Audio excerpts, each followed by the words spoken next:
ఎవరైతే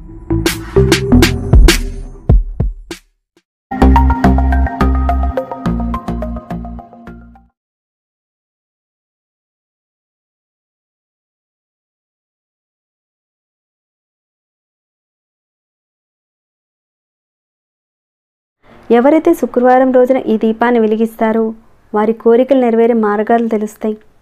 అది కూడా 24 గంటల్లోని. నిజమేనా అంటారేమో, ఖచ్చితంగా. ఈ నవరాత్రులు అమ్మవారు చాలా శక్తివంతంగా ఉంటుంది. అద్భుతమైన శక్తి కలిగిన నవరాత్రులు కాబట్టి ఇప్పుడు చెప్పుకుని ఈ దీపారాధన చేసుకుంటే చాలా వరకు కలిసి వస్తుంది. కాకపోతే చేసేటప్పుడు ఒక నమ్మకం పెట్టి చేయండి, రిజల్ట్ ఉంటుంది. ధర్మబద్ధమైన కోరికలు నెరవేరాలి అని దృఢ సంకల్పంతో చేసిన వాళ్ళకి ఖచ్చితంగా రిజల్ట్ అనేది కనపడుతుంది. మన ఛానల్లో చెప్పిన వాళ్ళు కూడా చాలామంది ఉన్నారు ఈ మాట. కాబట్టి చేసేటప్పుడు అది అవుతుందా లేదా నిజమేనా అనుమానంతో మాత్రం చేయకండి. నేను చేస్తాను, ఇది జరగాలి గట్టిగా ఒక మాట అనుకొని చేయండి, మీరే చూస్తారు. మరి ఈ దీపారాధన చేసుకుంటే ఎలాంటి ఫలితాలు కలుగుతాయనేది ముందు తెలుసుకోవాలి కదండి. వాటి గురించి చూద్దాం. ఎన్నో సంవత్సరాల నుంచి మీకు తీరిన కోరికలు, ధర్మబద్ధమైన కోరికలు ఏమైనా ఉంటే కనుక అవి తీరడానికి మార్గాలను తప్పకుండా చూపిస్తుంది ఈ దీపారాధన. అలానే మీ ఇంట్లో ఏదైనా నకారాత్మక శక్తి ఉంది, మిమ్మల్ని బాధ పెడుతుంది, అది ఇంట్లో నుంచి వెళ్ళిపోతుంది. మీ ఇంట్లో లక్ష్మీదేవి స్థిరంగా ఉంటుంది. దుఃఖం, దరిద్రం నుంచి మీరు బయటపడతారు. ఒక రకంగా మీకు డబ్బులు వచ్చే మార్గాలు తెలుస్తాయి. మీ చేతికి డబ్బు అందుతుంది. అలానే ఒకరికొకరు పడని కుటుంబ సభ్యుల మధ్య కూడా ప్రేమానురాగాలు కలుగుతాయి. ఇంతకీ ఈ పరిహారాన్ని ఏ రకంగా చేయాలి, ఏ రోజుల్లో చేయాలి, ఎప్పుడెప్పుడు చేయాలనేది చెప్తాను. ఈ దీపారాధన కానీ మీరు మొదట కాస్త పసుపు తీసుకోండి. దాంట్లో కొద్దిగా నీరు పోసి పేస్ట్లా తయారు చేసుకోండి. గంగాజలం, రోజ్ వాటర్ ఇలాంటి ఏవి కూడా కలపనవసరం లేదు. శుద్ధమైన నీళ్ళు వేసి చక్కగా తయారు చేసి పెట్టుకోండి. తర్వాత మరొక ప్లేట్ తీసుకోండి. స్టీల్ కానీ, వెండి కానీ, ఇత్తడి కానీ, రాగి కానీ ఇలాంటి వాటిల్లో ఏదైనా ఒక ప్లేట్ తీసుకోండి. ప్లాస్టిక్ మాత్రం వాడకండి. ఇదంతా చేసేటప్పుడు బలంగా నేను అనుకున్నది జరగాలి, నా కోరికలు నెరవేర్చాలి అమ్మవారు అని చెప్పి చక్కగా అమ్మవారు ఎదురుగా కూర్చొని చేయండి. ఏదైతే పసుపుతో పేస్ట్ తయారు చేశారో ఈ పేస్ట్తో ఈ ప్లేట్ మీద స్వస్తిక్ గుర్తు వేయాలి. కొంతమందికి స్వస్తిక్ గుర్తు సరిగ్గా వేయడం రాదు. అపసవ్య దిశలో కూడా చాలామంది వేస్తుంటారు. అలా ఎప్పటికీ వేయకండి. నేను ఏ రకంగా వేస్తున్నానో అదే రకంగా మధ్యలో ఒక చిన్న బొట్టు పెట్టి ఈ రకంగా స్వస్తిక్ గుర్తు వేసుకుంటూ వెళ్ళాలి. ఈ దీపారాధన వెలిగించడం వల్ల ఇంట్లో పాజిటివ్ ఎనర్జీ పెరుగుతుంది. అందరి మనసులో కూడా పాజిటివ్ ఎనర్జీ పెరుగుతుంది. చాలా శక్తివంతమైన దీపారాధన. ఈ దీపారాధన ఆడవారైనా మగవారైనా చేయొచ్చు. ఇంతకీ ఈ దీపారాధన మనం ఎప్పుడు చేయాలంటే శుక్రవారం రోజున చేసుకోవాలి. ఇప్పుడు మనకి నవరాత్రులు జరుగుతున్నాయి కాబట్టి ప్రతిరోజు కూడా చేసుకోవచ్చు. కానీ శుక్రవారం రోజున చేస్తే చాలా మంచిది. ఒకవేళ ఈ నవరాత్రుల్లో మీకు చేయడానికి కుదరలేదు, నెక్స్ట్ వచ్చే ఏ నెలలోనైనా సరే శుక్రవారం రోజుల్లో మీరు ఈ దీపారాధన చేసుకోవచ్చు. ఓకేనండి. అయితే మిగతా విషయాలన్నీ కూడా తెలుసుకునే ముందు ఒక చిన్న రిక్వెస్ట్, ఈ వీడియోకి ఒక చిన్న లైక్ చేసి కాస్త సపోర్ట్ చేయండి. కనీసం చూసిన వాళ్ళు కూడా లైక్ చేయటం లేదు, కాస్త లైక్ చేయండి. అలా చేయడం వల్ల వీడియో 10 మందికి షేర్ అవుతుంది. ఈ వీడియో మీకనే కాకుండా 10 మందికి ఉపయోగపడుతుంది. వాళ్ళు చూస్ చేసుకోవడం వల్ల ఒక రకంగా వారికి మీరు హెల్ప్ చేసిన వారు అవుతారు. అలానే నాకు కాస్త బూస్టింగ్ ఇచ్చిన వాళ్ళు కూడా అవుతారు.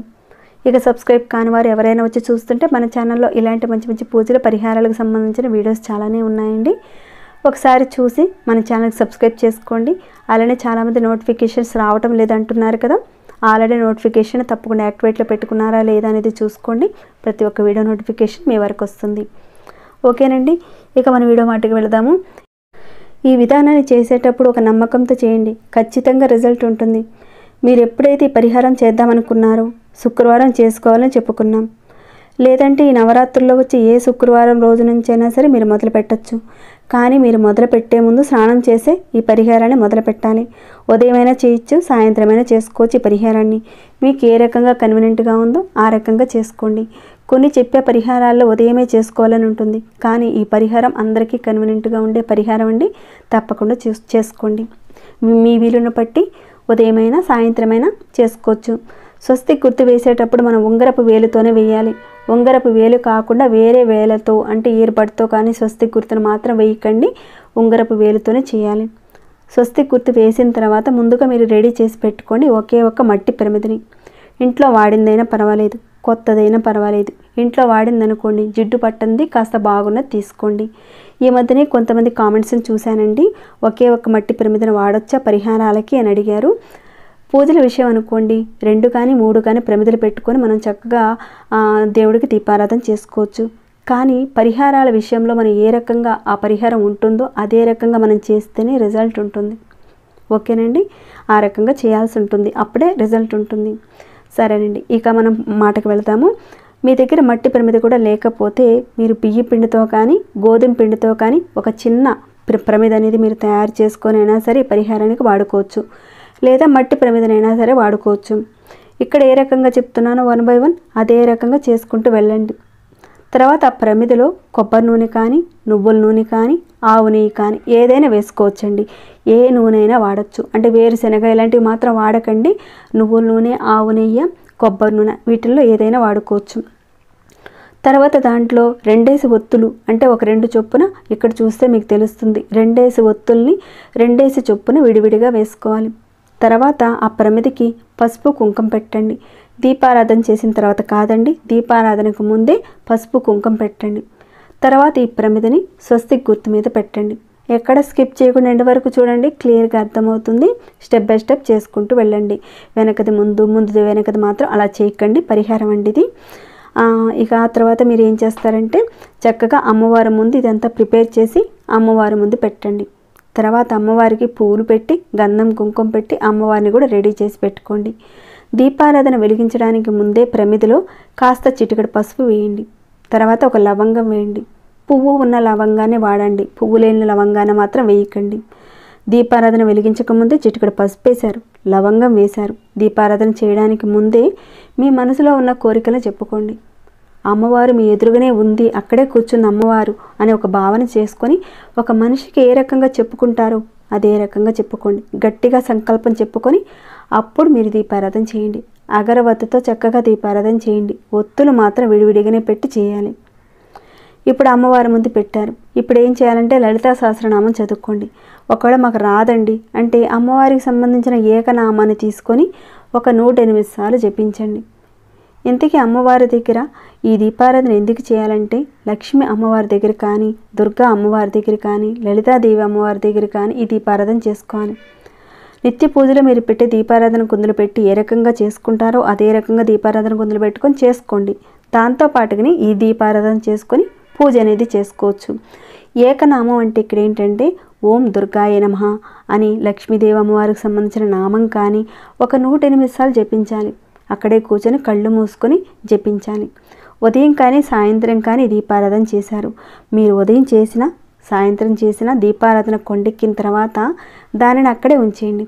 ఇక 2వ రోజున కొండెక్కిన ఒత్తుల్ని అలానే దాంట్లో ఉన్న లవంగం అదంతా కూడా తీసేసి ఎవరూ తొక్కని ఒక ప్రదేశంలో వేసేయండి. ఇక ప్లేట్ మీద వేసిన స్వస్తిక్ గుర్తుంది కదండి, కాస్త కడిగి ఒక చిన్న బౌల్లో కడిగేసి ఆ నీళ్ళని చెట్ల కుండీలో వేసేయండి. ఇంతకీ దీపారాధన ఎన్ని వారాలు చేయాలి అని అడుగుతారేమో. మన స్థితి బాగున్నప్పుడు దీపారాధన చేసినప్పుడు మనసులో ఉన్న కోరిక 24 గంటల్లోనే తీరే మార్గాలు మీకు తెలుస్తాయి. మన జాతకంలో రాహు బాగోపోయినా, గురువు నీచంగా ఉన్నా కానీ పనులు కావు. కొంతమందికి గ్రహస్థితి కాస్త బాగుందన్నప్పుడు 4 వారాల్లోనే రిజల్ట్ కనపడుతుంది. కొందరికి గ్రహస్థితి బాగోకపోతే ఇంకో 5 వారాల పాటు చేస్తే కానీ రిజల్ట్ కనపడదు. చేసిన తర్వాత ఫలితం వచ్చినా కానీ ప్రతి శుక్రవారం చేసుకుంటూ ఉండండి. మన లైఫ్కి ఇంకా మంచిది. ధనానికి సంబంధించిన మార్గాలు మీకు తెలుస్తాయి. మీ యొక్క ప్రతి కోరిక నెరవేరుతుంది. మీకున్న సమస్యలు తీరిపోతాయి. చాలా మంచి పరిహారం అండి. కుదిరితే కనుక ఈ నవరాత్రిలో చేయండి. కుదిరిన వారు ఏ నెలలో వచ్చే శుక్రవారం రోజైనా సరే ఈ పరిహారాన్ని మొదలు పెట్టండి. మంచి ఫలితాలను ఇచ్చే చాలా అద్భుతమైన పరిహారం. చేసిన తర్వాత మీరే అంటారు చాలా మంచి పరిహారం చెప్పారని. తప్పకుండా చేసుకుంటారని నేను భావిస్తున్నాను. మరి ఈ వీడియో మీకు ఎలా అనిపించింది అనేది కాస్త కామెంట్ రూపంలో నాకు తెలియచేయండి. అలానే ఇంకేమైనా డౌట్స్ ఉంటే కనుక, అంటే చెప్పినవే రిపీట్ కాకుండా ఇంకేమైనా డౌట్స్ వస్తే తప్పకుండా నేను రిప్లై ఇస్తాను. వెళ్ళేటప్పుడు ఒక చిన్న లైక్ చేయడం మాత్రం మర్చిపోకండి. సబ్స్క్రైబ్ కాని వారు మన ఛానల్కి సబ్స్క్రైబ్ చేసుకోండి. ప్రతిరోజు మన ఛానల్లో ఉన్న వీడియోస్ని చూస్తూ ఉండండి. మరొక భక్తి వీడియోలో మళ్ళీ మిమ్మల్ని కలుసుకుంటాను. అంతవరకు సెలవు.